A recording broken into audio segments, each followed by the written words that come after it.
Hey YouTube, it's me Ian and Objection! Today I'm here with another reaction. Today with my first ever reaction to one of Mastercode's videos with Mastercode the Ace Analyst.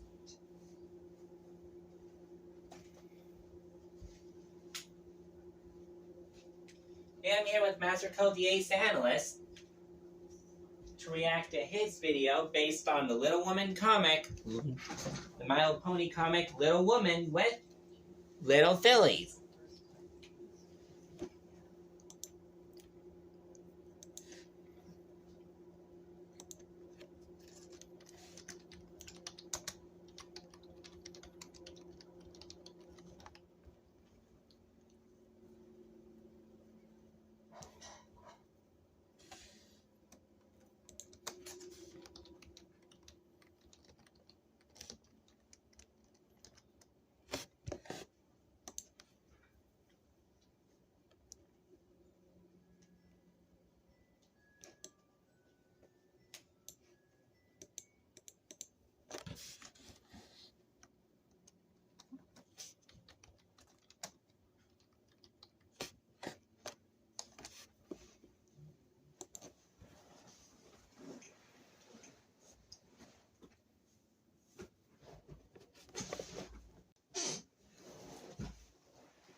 The plot is quite good. Yes, quite good.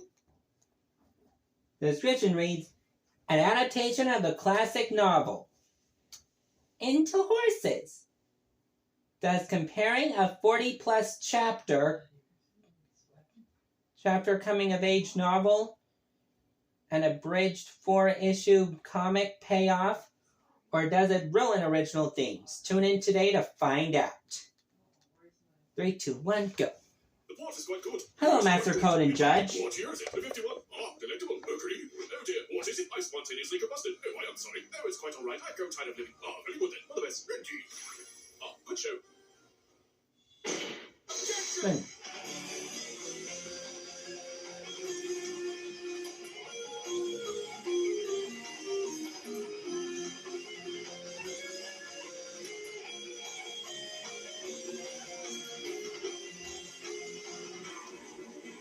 Master Code, Ace Analyst. Hello, everybody. I'm Master Code, your Ace Analyst, and today we'll be looking at the G4 comic arc, Classics Reimagined, Little Fillies. As per the title, the series is a retelling of the classic novel, Little Women. And before you ask, no, I have not read the original story, and I did very minimal research. And by research, I mean I checked a Wikipedia article. Similar to the ideals of French Miss Magic, Little Women is a coming-of-age story that primarily follows the 4 March sisters, Meg, Jo, Beth, and Amy, and the trials and tribulations they experience in life during their transition from childhood to adults, covering a variety of themes including rejecting societal norms, gender stereotyping, honesty, love, and family unity. The comic series is an abridged and altered reimagining of the tale, with the main 6 taking on the roles of the original characters based closely on their own personalities. Jo, the loyal and tomboyish female of the group, is played by Rainbow Dash. Meg, the eldest, sweet, and dutiful one of the group, is played by Twilight. Beth, the kind and shy, played by Fluttershy. Amy, being the youngest, is the artistic, ambitious, yet most self-centered of the group, played by Rarity. The casting for the 4 main sisters is pretty much perfect. The rest, however, are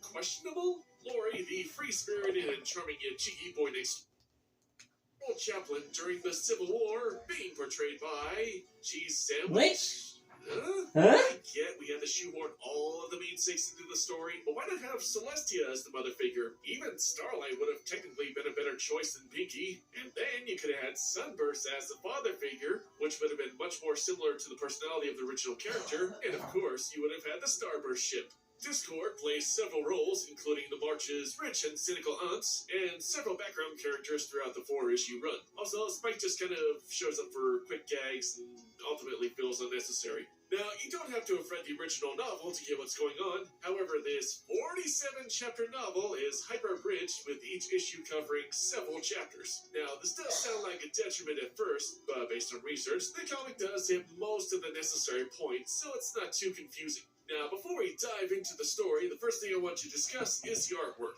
which is kind of a mixed bag. Like. This is artist Jenna Ayub's first foray into MLP, and it really shows. The side views of every pony are okay, but the muzzles are rather elongated with no jaw and connect to the neck in this very odd design. Even worse is the look at the characters from the front, who at times I think we're gonna get more of these in the future.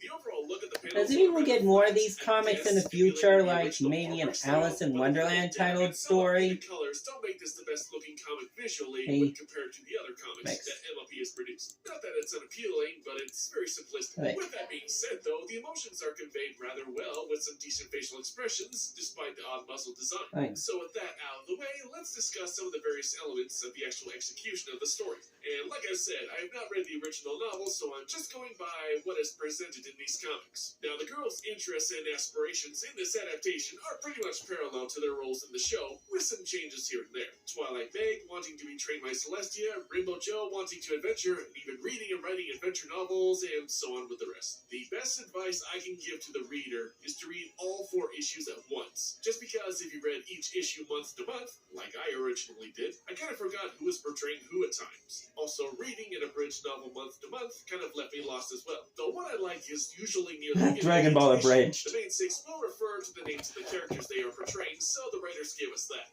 With that being said, despite the novel being so abbreviated, for the most part, I enjoyed it. It is a much more lighthearted take on the novel, with a decent amount of comedic moments, like this argument that leads to a street fight between Rarity and Rainbow. It's the battle of the century!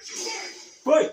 Also, there are a lot of fourth wall breaks throughout these 4-issue runs. Sometimes it's funny, other times, however, the fourth wall breaks feel a little excessive, like the many arguments the characters have with the editor. It gets a little intrusive, though it's not a deal breaker for the story. And despite the more lighthearted take on the story, there are still some dramatic elements and some engaging conversations that feel heartfelt and emotional. The dialogue has a good balance between the more fun talk and real discussions between the various sisters. I especially like the relationship between AJ and Rainbow, as they are the most rebellious of the current customs, at least in some fun and cute moments. And along with that, the two also share some real conversations that give more emotional weight to their friendship. Speaking of which, the adaptation primarily revolves around Rainbow Joe, which makes sense as she and Lori are the love interest, or the friendship interest in this case. She also goes through the most changes, showing sacrifice for her family, and despite being the most rebellious, learns to make big decisions and take some responsibility to help out her family, all the while using these experiences to help write her novel. Rarity Amy starts out as somewhat selfish. She does care for her sisters, but being the youngest of the group, she would often be ignored for her accomplishments, as the others would receive more praise or focus. She does something rather drastic in the later issues, but learns empathy and overall strengthens the bonds between them all. Fluttershy Beth doesn't do too much in this comic, but she does act the kind and supportive role to every pony. Twilight Meg, being the eldest, keeps order and is the most uptight of the sisters, but loosens up over time.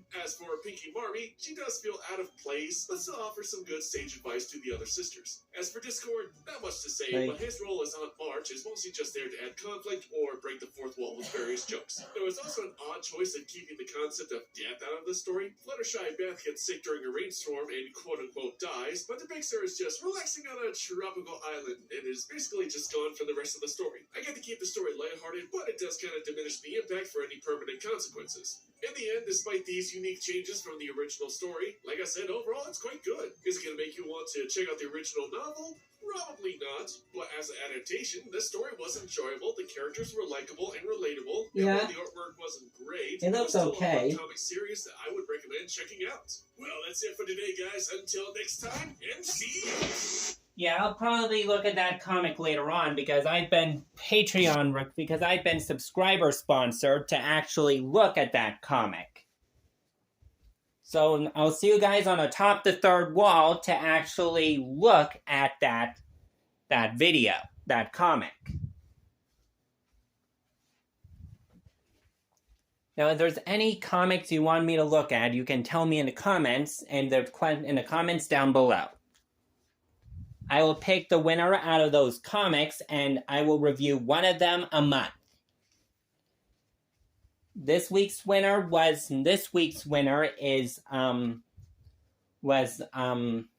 Little Fillies, the comic based on Little Women, based in My Little Pony. Next month, who knows? Tell me in the comments and I'll pick a winner. See you guys next time.